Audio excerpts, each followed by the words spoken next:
بسم اللہ الرحمن الرحیم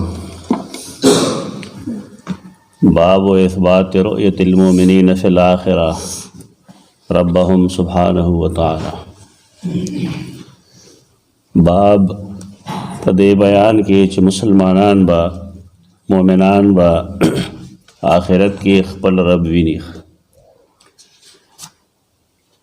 یو خبر باندے اول نزان پوئے گئے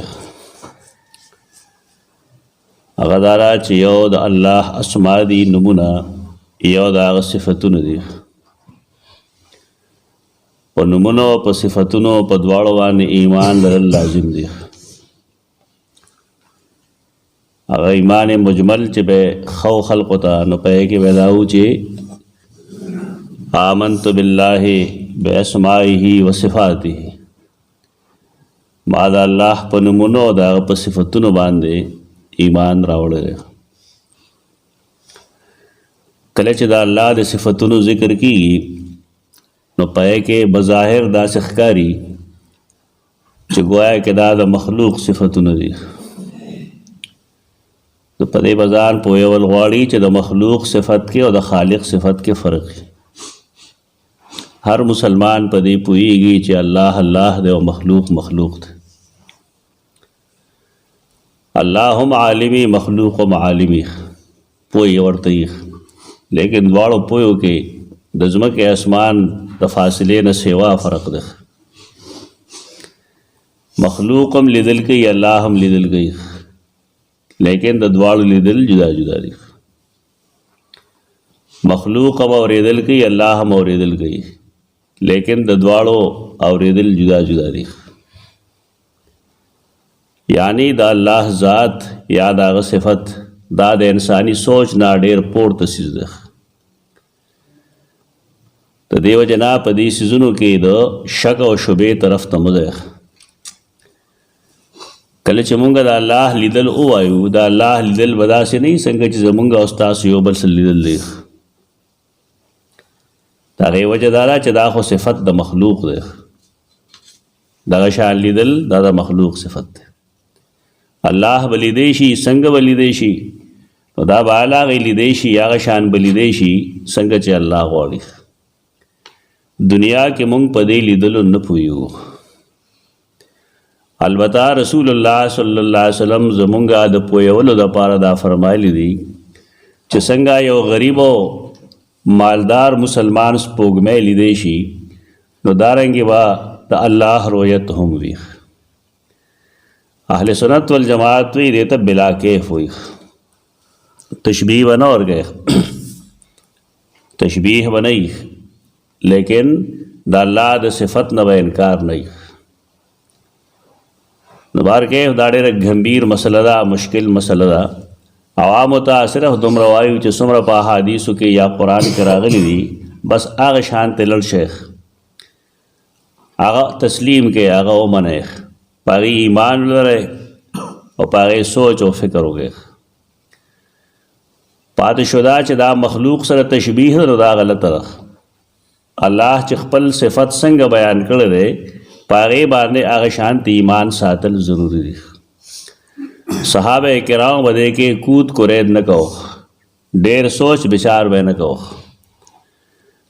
کدا حدیثونا زمونگ دا قرے سر تعلق نوے ما ودا حدیث چرتا نہ ویلے تکا عوام پدین پوئی گی لیکن قرآن مجید نہ ثابت دا چھ مسلمانان با پا قیامت کے اخپل رب وینی قرآن مسئلہ دا وجوہ یوم ایدن ناظرتن الى ربها ناظرہ دیر مخون والوی چاگی دا قیامت پر تر و تازہ وی اخپل رب طرف تکتن کی وی رب تب گوری سنگ بگوری اچھے کلا اللہ مونگا ورسی او مونگا تخپل رویت نصیب کی او اللہ دے نصیب کی زمون نبیا و مونگا پوشو چھ سنگی پا بائی سزنو بانے مونگ دنیا کی نپوئی ہو لیکن دا چونکہ دا ایمان حسرہ پدے وجہ دا ویل پکار دی دا بنوی سڑے چھ سنگ زم مخلوق وینم دا سے گندے با اللہ لی دیش نا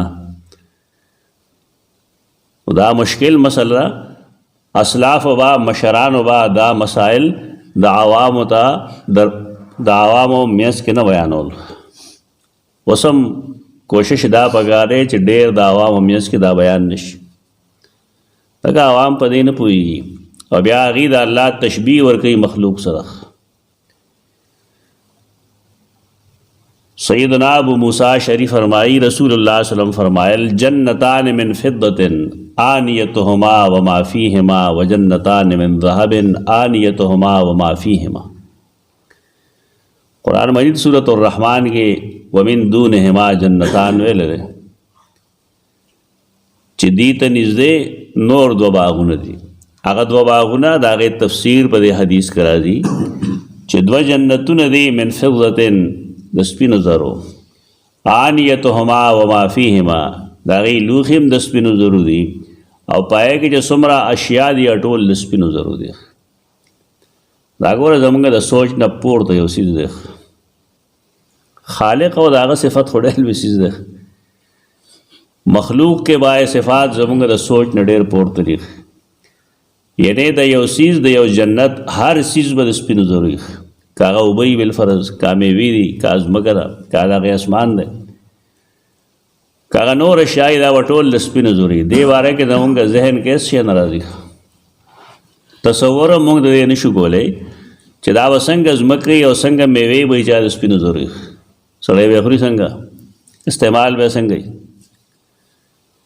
خو چونکې حدیث کې راغلی دی لہذا یو مسلمان کار دی چې تسلیم کړي او تجربه بیا هغې کېږي چې دی هلته کې لاړ شي او په خپلو سترګو وویني. ډېر څیزونه داسې کله کله یو قبر کولو شي، تاسو به هم کتلي قبر مړي پکې هم ښکاره شي، لیکن پای کې مونږ څه تکلیف څه مصیبت دارنګې څه نعمت دا نه وینو. نو آیا مونږ دا وایو چې زه یې نه وینم نو ځکه نه منم؟ او د ایمان حیثره د برزخ په ژوند کې په قبر کې جزا او سزا یي څنګه یي؟ دا چې کله مونږ سملو پکې نه پته به ولګي. په سترګو دا نشي لیدی، دا حقایق وي لیکن خلک دې نه خامخا مخ اړوي. ډېر څیزونه یي داسې چې انسان د هغې سوچ نشي کولی، تصور یې نشي کولی. خو دا جنت دی، د دې لوښي چې کوم دی هغه هم د سپینو زرو دي او دې کې چې څه نعمتونه دي ټول د سپینو دي. وجنتان من ذهب او دوه قسمه جنتونه دي هغه د سرو زرو دي، د سرو زرو او د سپینو زرو. آنیتهما وما فیهما د هغې لوښي هم د سرو زرو دي او په هغې کې چې هر څه دي نعمتونه ټول د سرو زرو دي. دا به الله چاله ورکوي. مفسرین وایي چې قرآن دوه قسم خلق ذکر کړی دی. یو هغه خلق دی چې هغې ته السابقون وایي، والسابقون السابقون اولئک المقربون فی جنات النعیم. د هغې نه به الله د سرو زرو جنتونه ورکوي. او دویم هغې پسې سورة الواقعه کې تذکره د اصحاب الیمین ده. هغه خلک چې هغه ښي لاس واله دي هغې ته عملنامه په ښي لاس ورکړې شوې ده. هغه خلک چې هغه د الله رب العزت ښي طرف ته دي د هغې به الله بوځي هغې باغونو ته چې هغه د سپینو زرو دي. د هغه نعمتونه دي او د هغې تقسیم کوي محدثین دغه شان، مفسرین هم دغه وایي. یعنی داسې قسمه جنتونه دي. دا مختصر قرآن حدیث یو تذکره وکړه. قرآن مجید سورت محمد کې د جنت د باغونو د هغې د اوبو تذکره کړې ده چې هلته کې د ګبین د پیو د شرابو او د صفا داسې اوبو غیر آسن چې هغه څښا کېږي نه، د هغې بې شمېره دریابونه بهیږي. انسان دنیا کې ګبین پسې مړ شي لیکن آخرت کې عسل مصفا، انہار من عسل مصفا، د صفا ګبین نیر بهیږي. دا الله قدرتونه دي، دا ډېر ښه نعمتونه دي، ډېر ښه فضل دی د الله. خو دې لپاره دنیا کې تیاری پکار دي. داسې نه ملاویږي چې د سړي خیال لایي چې بس دا جنت دی زه به ورته ځم. د دې لپاره د شب زندهدارۍ ضرورت دی. چې انسان د شپې په آخره کې تهجد کوي. د دې لپاره دې ضرورت دی چې سړی سحر مونځ جمع سره وکړي، ماسپښین مونځ جمع سره وکړي، ټول مونځونه جمع سره وکړي، اول وخت کې وکړي. دا په دې کېږي چې انسان خوش اخلاقه وي، د الله د اوامرو پابندي کوي. کومو څیزونه چې الله منع کړي دا د هغې نه ځان وساتي، نو الله یې دغې جنتونو ته بوځي. دا ښه څیزونه دي، ډېر ښه نعمتونه دي، خو دې لپاره تیاری پکار دی. زبانی جمع خرچ نه، عملی اقدام پکار دی.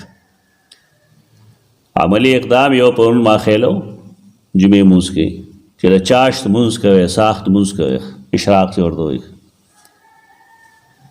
نور چې راوخېږي لږ غوندې نو تاسو مونځ کولی شئ. دې ته اشراق هم وایي. کله کله دا لږ نور چې نو هم راپوخ شي نو هغه ټایم کې هم کېږي، دې ته بیا ضحا وایي. او دا تقریبا 11 بجو کې چې سړی وکړي چې کله دنیا خپل پیک ته رسېدلي، نو هغه ټایم کې ورته بیا صلات الاوابین وایي. هغه خلک چې هغوی الله ته رجوع کوونکي دي، دا د هغوی مونځ دی. محقق محدثین وایي دا ټول درې واړه یو مونځ دی، خو یوې ابتدا ده، یوې وسط ده، یو د دې انتها ده. نو دا څه د تبلیغیانو یا د بزرګانو کار نه دی، دا ټولو مسلمانانو کار دی. د جنت دپاره چې انسان کوشش کوي نو پکار دا دی چې هغه د دې اشراق د مونځ پابندي کوي. مشکل کار نه دی، د روزې 2 رکعاته کول دي، 4 دي یا 6 دي یا 3 څومره چې ته کولی شي. حدیث کې راځي رسول الله صلی الله علیه وسلم فرمایي چې سحر شي نو د انسان په هر یو اندام باندې یو خیرات لازم شي. 380 خیراتونه لازم دي روزانه. نو 380 خیرات به څوک کوي د روزې؟ نو رسول الله صلی الله علیه وسلم فرمایي 2 رکعاته نفل وکړه سحر کې، نو دا د هغې 380 خیراتونو برابر ده. پکار دی د الله رب العزت انتظام داره، د هغه دین داره چې انسان هر وخت خپل رب ته مایل وي، هر وخت د سر د الله دربار کې پروت وي، هغې به د عبدیت ښکاره کېږي. زموږ خلک مونځ طرف ته راځي نه، ټوبونه به وایي، هغه ورته کامیابي ښکاري، هغه هېڅ کامیابي نه ده. اصل کامیابي دا ده چې د انسان آخرت سم شي. وبین القوم وبین ان ينظر الى ربهم الا رداء الكبر. او نه وایي د قوم په منځ کې او په دې خبره کې چې دی هغه ته وګوري، یعنې الله ته د کتلو او د دې په منځ کې مانع به څه وي؟ الا رداء الكبر، مگر صادر د لویخ. د الله د کبریا یو صادر دی. کبریا باندې لوی ګڼل ځان. حدیث کې راځي که نه، حدیث قدسی، الکبریا و ردائی، الله فرمایي لوی کول زما شان دی، دا زما ردا ده، زما صادر دی. او یو سړی چې زما صادر راخي، زه به د هغه سټ ماتوم، د هغه ملا به ماتوم. تاسو وکړئ خیر تجربه چې څه کار وکړئ، تاسو اوړه کې ستا لوی راشي نه څه چل کېږي، بیا سر د لاندې سړی غورځېږي. دا حرکات پرېږدئ، ځان همیش دپاره کمزوري ګڼئ، د الله دربار کې ځان ذلیل ګڼئ، د بل مسلمان نه ځان لاندې ګڼئ. د هغې انسان کې لوی نه وي چې نه یو انسان ته یو انسان سپک ښکاري، د حق نه مخ اړوي. دی که هر څومره لوی عالم فاضل دی، دی خالص خر دی، دی پوهېږي نه. اوس خو خلک د علماو بېعزتۍ کوي، انخطي هغه پورې عجیب و غریب حرکتونه کوي د لویه د وجې. دا د عالم شان نه دی. د عالم شان دا دی چې هغه ځان ډېر کمزوری ګڼي، ډېر نیچ ګڼي ځان دی، او نا مسلمان نه لاندې ګڼي چې زه ډېر کمزور یم. دا تصور چې نه د انسان، دا متکبر دی. متکبر سړی تر څه وخته پورې خو ډېر بره ځي، خو بیا داسې ښکته راوغورځېږي چې دنیا تماشې شي. لوی کول به نه په خپل قول کې، نه فعل کې، نه تقریر کې. شو کول به دا وي چې زه عاجز بنده یم، زه کمزورې بنده یم، زما هر څه د الله په اختیار کې دي. الله چې په ما کې کوم حکم نافذ کوي، نه به نافذ کېږي. لوی کول خصیز نه چا چې لوی کړي دا هغه ران دی درگاه شوی دی. ابلیس اول من تکبر، ابلیس لومبنی داسې ذات دی چې هغه لوی کړی. الله ورته ویلو آدم ته سجده وکړه، دی ستا نه غوره دی. هغه ویل زه نه کوم، دی ما نه غوره نه دی. لوی کړی دا زه د اور نه پیدا یم او دی د خټې نه پیدا یم. لکه نه وایي زه پښتون یم، دا جولا دی. دا جولا هم د آدم علیه السلام زوی دی، پښتون هم د الله زوی دی، د آدم علیه السلام زوی دی. دا د یو آدم بچی دی. دا کم تصور دی مسلمانانو کې، زه فلانے یم، دا فلانے دی. اس طرح ټول کلکم لآدم، ټول د آدم بچی ہے. و آدم من تراب، او آدم د خاور نه جوړ. سر کې خناس نه نوته دی چې دا پښتون دی او د سره پیسې ډېرې دي، د سره علم ډېر دی. اس نه د الله مخکې ټول یو برابر دي. مرتبه هغې کې فرق وي، او فرق د څه د وجې؟ د عمل او د تقوا د وجې، د ذات د وجې نه. لوی دا ډېر د ګناه چیز دی، قطعا دا ځان کې مه پرېږدئ. ولې لوی الله سره ښایي، الله المتکبر دی، حق دی د هغه چې هغه لوی وکړي. المتکبر چې کلمه اسماء الله الحسنا کې ویلو نه، کې ما د تی باره کې دا نکته ویلې وه چې محدثین دا لیکي چې دې کې دا تی ولې لیکلې ده المتکبر، په دې وجه چې الله په کبریا کې منفرد دی، یوازې دی، تر هغه شان دی. بل سړی چې تکبر کول شروع کړي نه، الله وایي زه به د هغه سټ ماتوم. نو مانع د الله د لیدو نه څه شی دی؟ هغه د هغه د کبر صادر دی. نور حدیثو کې راځي هغه نور دی. په دې موږ دلته نه پوهېږو، دا به موږ قیامت کې پوهېږو، آخرت کې به پوهېږو، جنت کې به پوهېږو. په دې جنګونه نه کوو. زموږ سوچ چې ترکه مې دی بس هغه دغه دی. دا ردا د کبر مانع ده، مانع دی علا وجهی، د هغه په مخ، د هغه مخ به د هغه د شان مطابق یې موږ د هغې سوچ نشو کولی. او دا به کوم ځای فی جنت عدن، په جنت عدن کې، یعنی کم جنت کې چې د الله دیدار کیږي هغې ته به جنت عدن وایي. دې ته بلا کیف لیدل وایي، کیفیت یې موږ نشو بیانولی. او دا د آخرت د ټول لوی نعمت دا دیدار الهی دی. داسې خلق دی چې هغې د الله د لیدلو منکر دي. په څه وجه؟ په دې وجه چې دا عقل کې نه راځي. د الله لیدل په عقل کې نه راځي. نو بیا دا وایي چې که مونږ قایل هم شو دا خو مونږ د الله تشبیه ورکوو، الله د انس مخلوق په شان ګڼو. الله د مخلوق په شان ګڼل کفر دی. دا بیچارهګان په خپل علم کې وښودل، دې ته معتزله وایي. د خلقو خیال لای چې دې د الله د صفاتو نه انکار کړي، د انکار وجه تشبیه ده.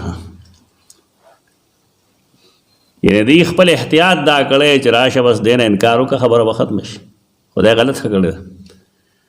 غلطه یې په دې کړې ده چې قرآن او حدیث کې د الله د صفاتو ذکر دی، کم کم کې به تاویل کوي.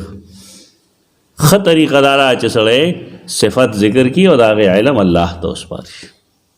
چې څنګه د الله لیدل، د هغه اورېدل د هغه د شان مطابق دي، د هغه کتل د هغه د شان مطابق دي، د هغه کلام د هغه د شان مطابق دی. نو دارنګې د هغه نور صفات، که هغه د هغه رجل وي، که هغه د هغه ید وي، که د هغه بل څه صفت وي، دا به د هغه د شان مطابق شي. ته دې وجه نه دې سره مونږ بلا کیف قید لګو، د الله صفات بلا کیف وي. زمونږ د پوهولو دپاره چې انسان په ایمان وروړي بس دغه کافي ده. کومه چې قرآن او حدیث کې اجمالی طور د هغې تذکره ده. اقول قولی هذا استغفر الله لکم ولسائر